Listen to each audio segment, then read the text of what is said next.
watch me. Bonjour, bonsoir tout le monde. Je suis ravie de vous retrouver aujourd'hui pour une nouvelle vidéo news. Et aujourd'hui, je voulais vous parler d'une affaire qui fait pas mal de bruit aux États-Unis depuis quelques temps. Enfin, en tout cas, au moment où je poste cette vidéo, ça fait maintenant 2 semaines qu'on en parle. Il s'agit de la veuve de Twitch. Vous vous rappelez le danseur DJ sur l'émission du Ellen DeGeneres Show qui s'est donné la mort en 2022. Et bien là, sa veuve Alison Holker fait parler d'elle et pas en bien. Donc je vais vous expliquer toute cette histoire, c'est parti. Donc pour rappel, Stephen Twitch Boss nous a donc quitté en 2022 et les circonstances étaient un peu confuses. On va dire ça comme ça. Il s'est donné la mort, donc. Et là, donc, on a sa veuve qui a parlé au magazine People en expliquant ce qu'elle a découvert dans un placard. Et ça n'a pas plu du tout, ce qu'elle a raconté. Et parenthèse, elle a donné cette interview dans le cadre de la promotion de ses mémoires. Elle parle de son enfance difficile, de son parcours de guérison et également de son mari qui luttait contre des démons douloureux. Quelques semaines après le décès du coproducteur exécutif et DJ de longue date, donc de Ellen, en décembre 2022, donc Stephen, il avait 40 ans, Alison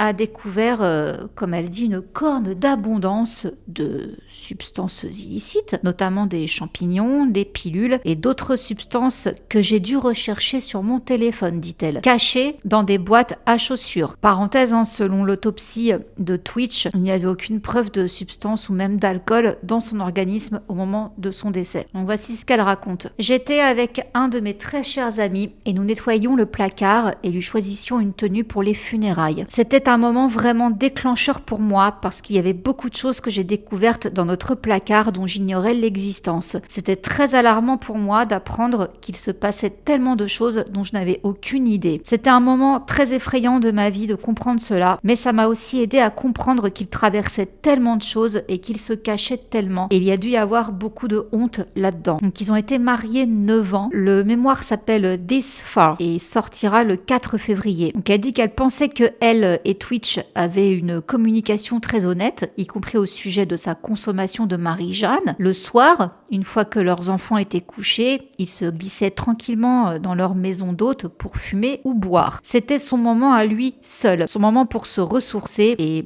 ce n'était pas grave. Et elle a retrouvé également des journaux de Twitch qu'elle a donc lu dans l'espoir de trouver de la clarté et une conclusion après son décès. Et donc là, elle a découvert que son mari cachait des secrets douloureux, même à ses proches. Il luttait contre beaucoup de choses en lui-même et il essayait de s'auto-médicamenter et de faire face à tous ses sentiments parce qu'il ne voulait pas les imposer à qui que ce soit car il aimait tellement tout le monde. Et elle a découvert que Twitch, il avait été agressé intimement par un proche à lui, une figure masculine pendant son enfance. Donc il en parle à plusieurs reprises dans son journal. Il ne voulait pas que d'autres personnes assument sa douleur. Donc elle a dit qu'elle s'est sentie trahie par ses secrets et qu'elle avait acquis une nouvelle vision au fil du temps. En lisant les journaux de Stephen et même en revenant sur les livres qu'il avait lus et les choses qu'il mettait en évidence et soulignait, ça m'a vraiment donné une meilleure perspective de là où il en était dans la vie et du type de choses avec lesquelles il luttait. Ça m'a fait ressentir beaucoup d'empathie envers lui et de tristesse pour toute la douleur qu'il ressentait. Donc elle dit qu'elle partage désormais les luttes de Twitch et les conséquences de sa mort dans l'espoir de sauver ne serait-ce qu'une seule personne qui lutte en silence. Donc je poursuis la citation. C'était vraiment difficile de rassembler toutes les pièces du puzzle à travers certaines discussions, même avec des amis et des choses qui ont été dites en lisant son journal. On se rend compte qu'il a traversé beaucoup de choses quand il était enfant et qu'il n'y a jamais fait face. C'est difficile de penser qu'il ne s'est jamais ouvert à quelqu'un et qu'il a voulu y faire face et passer de l'autre côté. J'espère vraiment que les gens confrontés à la même chose sortiront de l'ombre et sauront que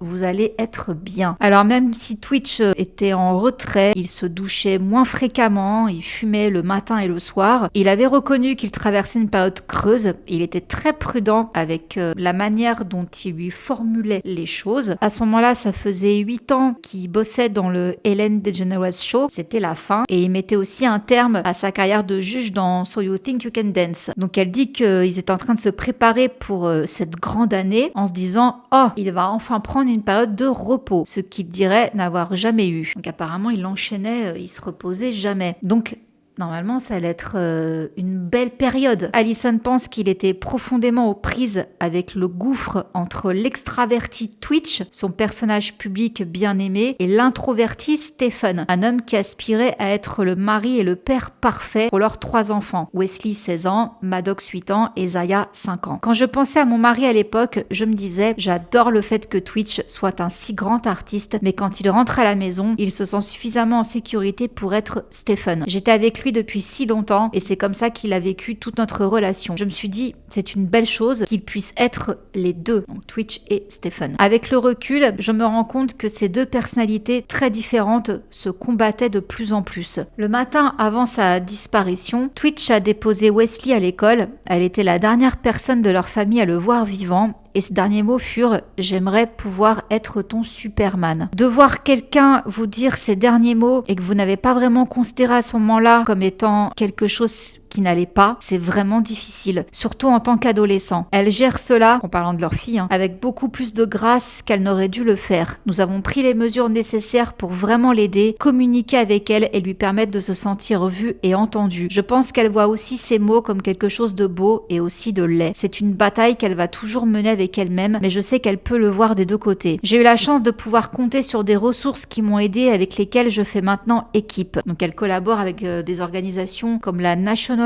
Alliance of Mental Illness et Maple Counseling. J'ai appris qu'il existe tellement d'autres ressources que beaucoup de gens ne connaissent pas. J'ai eu tellement de gens qui m'ont contacté pour parler. J'ai appris que la santé mentale peut avoir un impact sur n'importe qui à tout moment de sa vie. Il est important d'être un vaisseau ouvert pour eux lorsqu'ils traversent cette épreuve, de les écouter et de leur laisser l'espace nécessaire pour être qui ils sont à ce moment-là et de ne pas leur donner l'impression que c'est mal. Les gens qui ont beaucoup de lumière ont quand même traversé beaucoup d'obscurité. Et ce n'est pas grave, car on ne peut pas avoir l'un sans l'autre. Vu comme ça, on peut se dire, ok, c'est une bonne démarche, c'est un bon discours, ça va quoi.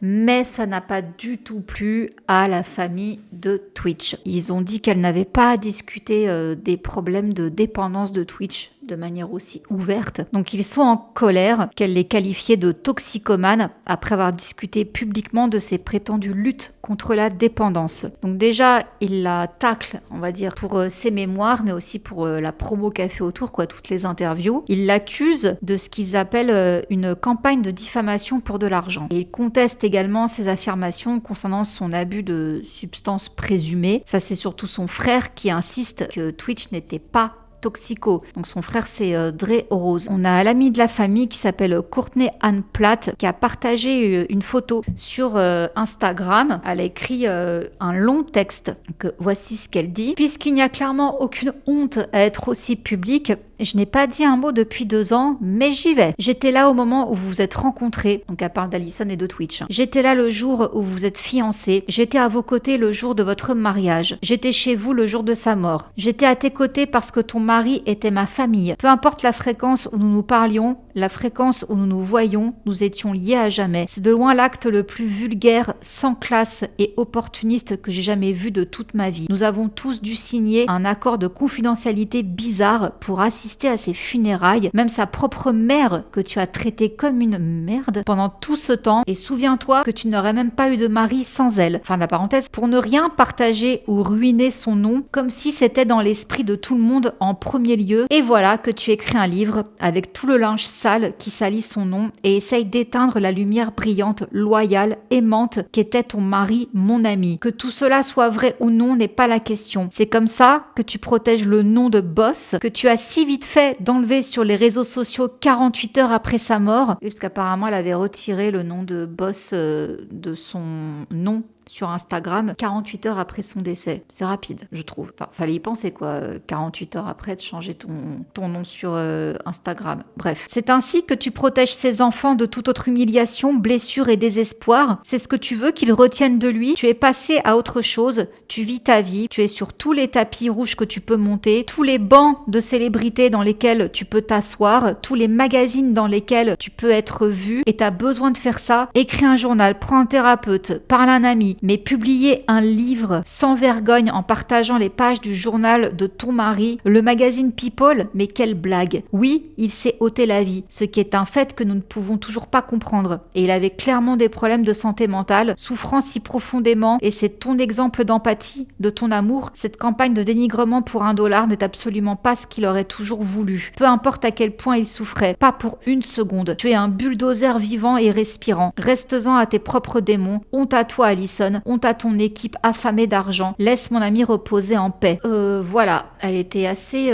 remontée, son amie. Et il y a le frère donc de Twitch, Dre Rose, qui a repartagé cette publication sur sa story Instagram en mettant aucun mensonge n'a été raconté. Donc il valide complètement ce qu'elle dit. On a aussi l'un des cousins de Twitch qui traite Alison de folle, qui essaye de ternir l'héritage de Twitch et qui refuse de laisser sa famille voir ses enfants. Donc, apparemment, les enfants de Twitch n'ont pas le droit de voir la famille de leur père. Je comprends pas trop. Alors on a aussi une Candice Dillard qui a parlé en disant « Cette femme blanche fait tout sauf protéger ses enfants noirs et l'héritage de son mari noir. Elle aurait pu garder ça dans le bureau de son thérapeute. Les hommes noirs sont confrontés à des stéréotypes concernant la santé mentale, la consommation de substances, l'abus d'alcool, etc. et sont beaucoup plus stigmatisés pour ces problèmes. À mon avis, c'est une manière hasardeuse et irresponsable de sensibiliser. Elle aurait pu tout aussi bien raconter cette histoire à Essence ou Ebony où des précautions auraient été prises. Elle a été amenée à partager une histoire aussi tragiquement intime sur la situation difficile d'un homme noir contre lui-même. Elle aurait pu se rendre à l'église noire et appeler Creflo ou Tidy pour l'aider à raconter cette histoire. Elle raconte cette histoire pour elle-même et non pour son mari ou ses enfants,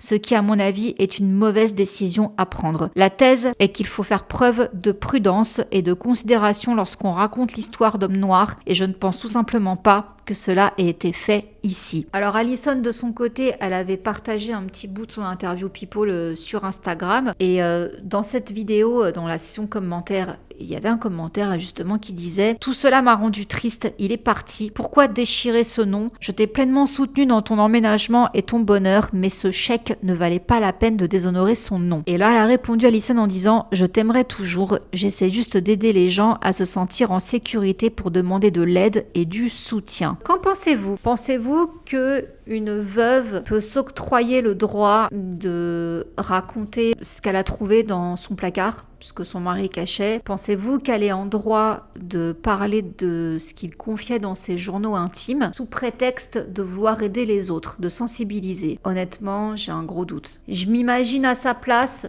j'imagine ses enfants. Peut-être, à un moment donné, les enfants auraient voulu vraiment savoir. Je sais même pas si j'aurais eu le courage en fait de leur dire que leur père avait des problèmes d'addiction. Apparemment, la famille dit que c'est pas vrai. Bon, on sait pas, hein, on sait pas. Mais en tout cas, publiquement dans les médias, non. Non, je me verrais pas faire un truc pareil. J'ai l'impression vraiment que ces gens-là, ils vivent pas dans notre monde. Hein. Enfin non, clairement, ils vivent pas dans notre monde. Hein. Ils sont ailleurs. Mais c'est vrai que là, ça fait vraiment la veuve vénale qui écrit ses mémoires, ok, sur sa vie, mais elle sait très bien que les gens vont acheter ses mémoires pour la partie sur Stephen Boss. Enfin, elle, moi perso, j'avais jamais entendu parler d'elle, à part que c'était la femme de Twitch, quoi. Donc je pense qu'on s'en fout un peu de savoir ce qu'elle a pu faire avant. C'est pas méchamment que je dis ça, hein, c'est juste que c'est un fait. Elle sait très bien ce qu'elle fait en écrivant une biographie à moitié sur elle et en partie sur ses 10 ans de mariage avec Twitch. Faut pas nous prendre non plus pour des pigeons. Donc, j'ai du mal avec ça, de faire de l'argent sur le décès de quelqu'un, sur des choses. Surtout qu'en plus, elle l'explique clairement, il avait tellement de démons secrets, tout ça. Ah, mais s'il avait pas envie d'en parler, pourquoi toi, tu prends du coup ce droit pour en parler à la terre entière? Je suis mitigée là-dessus. Je suis mitigée parce qu'il est vrai qu'il y a des célébrités décédés, dont après on a appris plein de choses sur leur vie, hein. Les langues se sont déliées et on va dire qu'en tant que curieux, on était content. On était curieux de savoir en tout cas quelle était la face cachée de la célébrité. Je prends un exemple comme ça, hein. Que ce soit la propre veuve qui, même pas 2 ans après la mort de son mari, expose tout ça alors qu'il y a encore des enfants jeunes dans l'histoire. J'ai du mal, franchement j'ai du mal. Moi je sais que je pourrais pas faire ça. Non. Un truc comme ça, mon mari, je garde son secret jusque dans la tombe. Jamais j'en parlerai à People et je ferai pas un livre là-dessus, quoi. Donc voilà. En tout cas, voilà, pour ceux que ça intéressait, je voulais vous en parler parce qu'on n'en parle pas en France. Mais je sais que quand même Twitch, il était connu, quoi. Enfin, je me rappelle que son décès, sur le moment, ça a secoué. Et bon, qu'il repose en paix. Mais là, quand j'ai vu ça et que j'ai vu la toile américaine s'enflammer là-dessus, je me suis dit, waouh, qu'est-ce que c'est que cette histoire? Et bah, du coup, ouais, ça remet un petit peu Twitch sur le devant de la scène pour quelque chose qu'il n'a pas demandé. Je sais pas. Dites-moi en commentaire ce que vous en pensez. Sur ce, je vous laisse. Je vous fais plein de gros bisous et on se retrouve très vite. Mouah. Bisous, ciao. Undercover on the beat, so twerk it, bitch. Like.